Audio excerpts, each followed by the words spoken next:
Hello everyone, welcome back to सेल्फेस। तो हम जैक 2025 के थर्ड डीआई को ट्राई करते हैं, which is again a very easy one.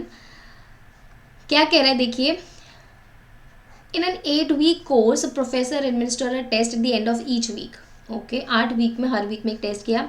Each of the 8 test was scored out of 4 marks। Okay, हर test 4 number में से है and the student could only receive a non negative integer score. Non negative का मतलब है negative value नहीं हो सकती, which means score can be 0, 1, 2, 3, 4। ठीक है, पहली बात तो इंटीजर होना चाहिए, दूसरी बात नॉन नेगेटिव है तो आई कैन कंसिडर 0 ऑल्सो। 4 इसलिए क्योंकि मैक्सिमम स्कोर मेरे 4 है। ठीक है, दो स्टूडेंट्स है, रवि और सुमन, टुक दी 8 टेस्ट। तो फर्स्ट टेस्ट में क्या हुआ, सेकंड में क्या हुआ, इसके बेस पर हमें शायद कुछ इन्फॉर्मेशन बनानी है। लाइक 8 टेस्ट हैं, 2 बंदे हैं, किसने किस टेस्ट में कितना स्कोर किया उसके ऊपर कहानी है सारी। ठीक है, चलिए बनाते हैं। कुछ खैर ज़्यादा तो मुश्किल लग नहीं रहा अभी तक पढ़ने में, तो इतना समझ आ गया। तो एक टेबल बना लेते हैं। It's like Ravi, Suman, test 1, T1 से स्टार्ट करते हैं। T1, 2, 3, 4, 5, 6, 7, 8। ठीक है, तो हमने 8 टेस्ट बना लिए।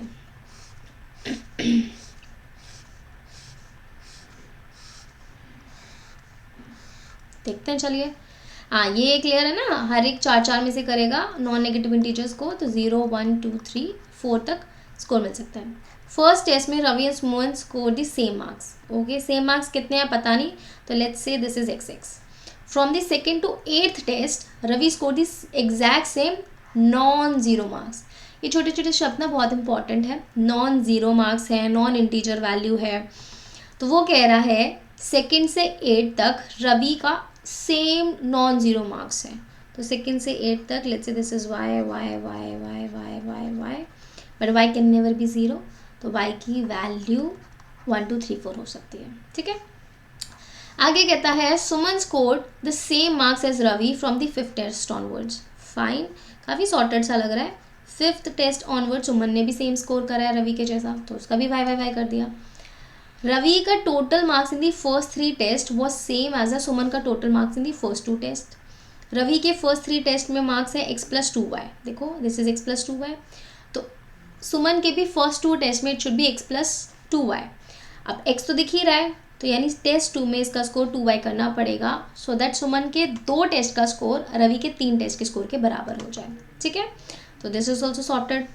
आगे कहता है ऑल्सो सुमन के marks in the first test, total marks of the first 2 tests and the total marks of the 8 tests are in geometric progression, यानी GP में है।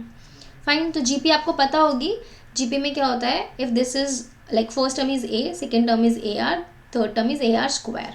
ठीक है, यानी एक कॉमन डिफरेंस होता है जिससे मल्टीप्लाई करते रहते हैं आपकी इंक्रीजिंग GP में। ठीक है, तो कह रहा है कि फर्स्ट टेस्ट यानी x, total marks of the फर्स्ट 2 टेस्ट यानी x+2y and the total marks of the 8 test, 8 test के टोटल मार्क्स। ओके, 8 टेस्ट के टोटल मार्क्स मुझे नहीं पता, तो थर्ड एंड फोर्थ को A एंड B कंसिडर कर लेते हैं, बिकॉज वो 2 वैल्यूज अभी हमारी बची थी।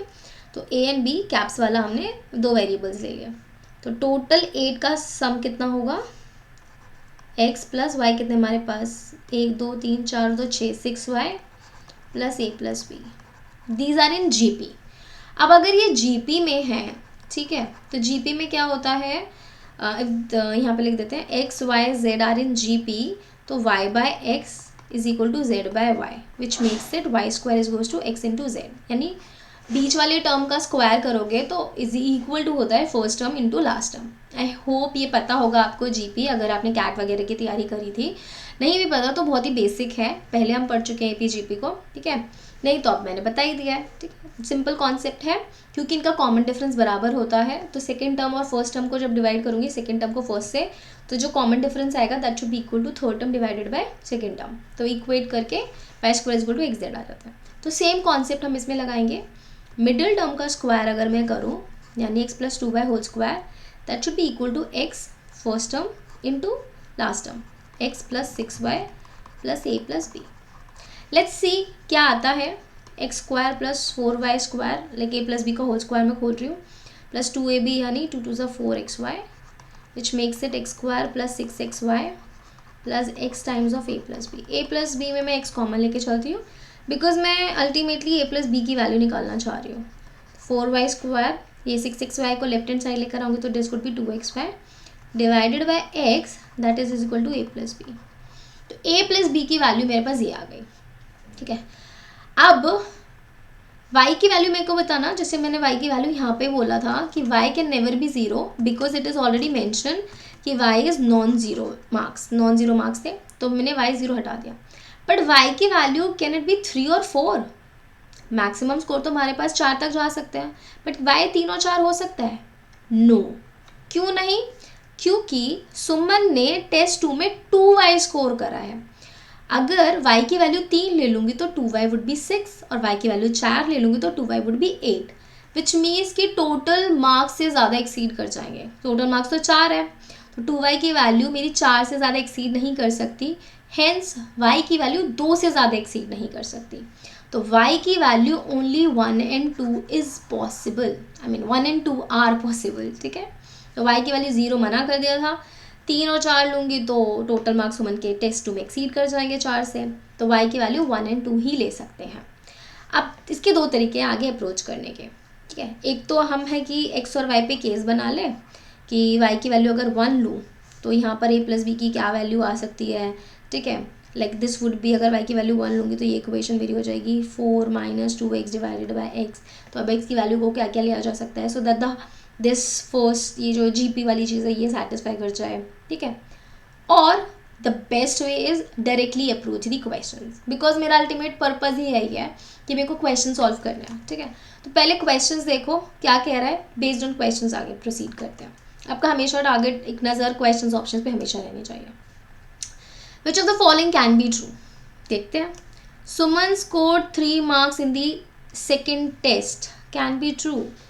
सेकेंड टेस्ट में सुमन ने 3 मार्क्स स्कोर करे हैं। Can 2y B 3? 2y 3 होगा? नो, 2y 3 होगा तो y would be 1.5।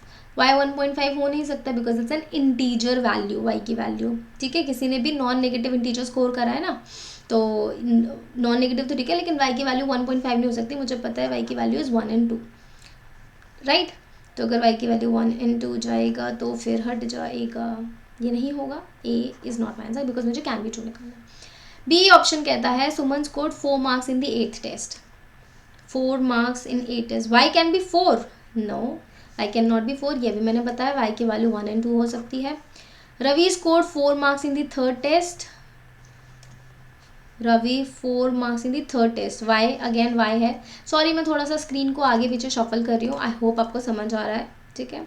C option भी नहीं हो सकता। डी कहता है Suman score 2 marks in the first test, first test यानी x, फर्स्ट टेस्ट में दोनों की वैल्यू x है इतना पता है। येस, x की वैल्यू 2 हो सकती है, x की वैल्यू 2 होने में कोई खराबी नहीं है। x कैन टेक वैल्यू 0 1 2 3 4, क्योंकि 0 पर भी रिस्ट्रिक्शन नहीं है उसमें। y पर रिस्ट्रिक्शन थी 0 की, x पर कोई रिस्ट्रिक्शन नहीं है, तो x की वैल्यू को अगर दो रखोगे तो कोई प्रॉब्लम नहीं है। तो yes this is true, this can be true. Last option भी पढ़ लेते हैं। Ravi scored 0 marks in the 5th test, 5th test यानी y की वैल्यू, y की वैल्यू 0 नहीं हो सकती, ये हम ऑलरेडी बता चुके हैं। तो D option is the correct answer, this can be true, remaining 4 options can never be true. Question number 27 and 28, if Ravi scored से है तो मैं x एंड y की वैल्यू ना बना करके डायरेक्टली इफ़ की वैल्यू देखती हूँ, वरना तो मेरे पास काफ़ी केसेस बन जाएंगे, मे बी शायद 4-5 केसेस बन रहे होंगे। अगर मैं y की वैल्यू को 1 and 2 लेट करूँगी, उस पर x की वैल्यू निकालूंगी, तो डायरेक्टली ये देखते हैं कि वो कौन सी वैल्यू रखवाना चाहता है, उसी का केस बनाएंगे। If Ravi scored 4 marks in the first test, Ravi first test यानी x की वैल्यू 4 है। How many marks Suman scored in the 3rd test, 3rd test यानी a की क्या वैल्यू आएगी, 3rd टेस्ट में a था, ठीक है। देख लेते हैं, दोबारा टेबल दिखाती हूँ। 4 marks in the first test, Suman score third test में कितना, 3rd टेस्ट में देखो वेरिएबल इज माई a, ठीक है।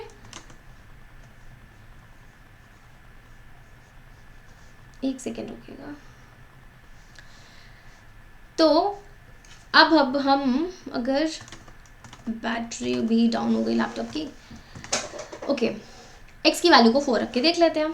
फाइन, इफ़ x इज 4 तो हमारी क्या क्या वैल्यू हो सकती है, a प्लस बी की वैल्यू देखते हैं। This would B 4y square minus this is 4 2 ज़ा 8, 8y डिवाइडेड बाय 4। अब y की वैल्यू को हम क्या रख सकते हैं, y can B 1, y can B 2। y की वैल्यू को 1 रख के देखते हैं. इफ y इज़ 1 तो this would B 4 minus 8 divided by 4, जो कि नहीं हो सकता. अगर y को 1 रख दूंगी तो ये मेरा कितना हो जाएगा, -1 हो जाएगा. -4/4 इज़ -1. a प्लस बी -1 हो ही नहीं सकता, नेगेटिव में आंसर ही नहीं आ सकता. क्योंकि देखो नेगेटिव में आंसर कैसे हो जाएगा, किसी का स्कोर नेगेटिव थोड़ी हो जाएगा. इनका मिनिमम स्कोर तो 0 पॉसिबल है ना. तो 0 जब 0 ही होगा तो दोनों को ऐड करके या सब्ट्रैक्ट करके नेगेटिव थोड़ी आ जाएगा, राइट. तो ये नहीं हो सकता, इसलिए y इज गोज टू 2 रखेंगे. इफ y इज 2 तो इस वाले केस में मेरा क्या बनेगा, यहाँ पर y इज 2 तो 2 2 4, 4 4 16 minus 8 into 2 is 16 divided by 4. तो 16 माइनस 16 0/4 इज 0. तो a प्लस बी की वैल्यू इज 0. ठीक है. फर्स्ट केस में मैंने x इज इक्वल टू 4 रखा as per the question. Ravi ने टेस्ट 1 में x स्कोर किया था, x की वैल्यू उसने 4 रखवाई. तो मुझसे पूछ रहा है सुमन ने टेस्ट 3 यानी a की क्या वैल्यू है. तो x इज इक्वल टू 4 रखने पर y की वैल्यू 1 रख के देखा तो मेरे पास इक्वेशन नेगेटिव में आ रही है. a प्लस बी की वैल्यू -1 आ रही है. तो पॉसिबल नहीं है, दो नंबर्स को ऐड करने में नेगेटिव कैसे आएगा when things are non negative integers. ठीक है. और जब मैंने y इज इक्वल टू 2 रखा तो a प्लस बी की वैल्यू आ रही है 0. a प्लस बी की वैल्यू 0 तभी बन सकती है जब a and b individually are 0. ठीक है, वरना तो 0 बनने के चांस नहीं है नॉन नेगेटिव इंटीजर्स के केस में. तो in that scenario Suman scored 0 marks in the third test. D option. समझ आ गया. Moving on to the last question. If Ravi scored 1 mark in the second test यानी y की value is 1, right. If y is 1, what is the maximum possible value of Suman total marks in the 8 tests together? 8 tests together यानी x plus 6y plus a plus b. ये पूछ रहा है. Okay, if y is 1, okay, y is 1 है तो x plus 6 plus a plus b ये निकालना है मुझे.